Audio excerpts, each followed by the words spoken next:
If you're planning on visiting Hawaii during vacation, the governor there has a message. Please don't come. With COVID cases on the rise in the Aloha State, Jim Murray reports officials there are asking tourists to rethink their travel plans. Don't come to Hawaii. That's the message today from, of all people, the governor. He's actually telling tourists to stay away from the vacation mecca.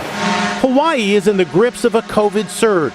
Restaurants are at a 50% capacity, and there's a severe shortage of rental cars. Here at LAX, flights to Hawaii are departing as scheduled, although airline staff we spoke to say there are still some empty seats.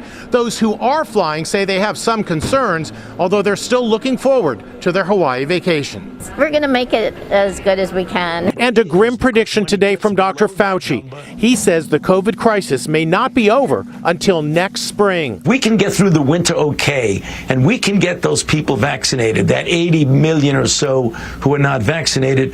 I estimate, and it's purely an estimate, that by the time we get to the spring and people come outdoors again as opposed to being inside, I believe that we can get to some degree of normality. Now that the Pfizer vaccine has been officially approved, more companies are issuing vaccine mandates for their employees, including Delta Airlines, CVS, Disney World, and many colleges. But in LA, a fire department captain says he and many of his fellow firefighters are saying no to mandates.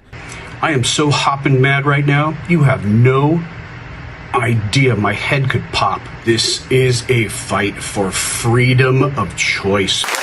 HBO comic Bill Maher insists he will not get a booster shot. I don't want a booster. Look, I never wanted the vaccine. I took one for the team. Maybe I don't need one. I don't want a one-size-fits-all.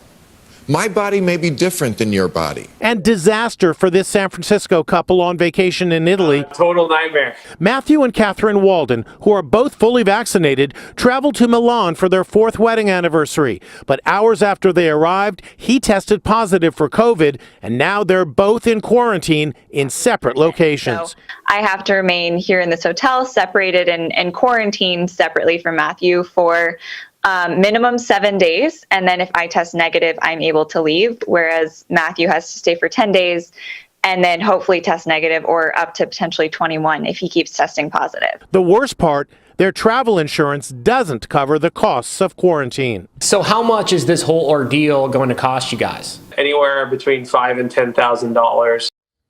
Ouch. A study released today by the CDC finds unvaccinated people are 29 times more likely to be hospitalized with COVID-19 than those who are fully vaccinated.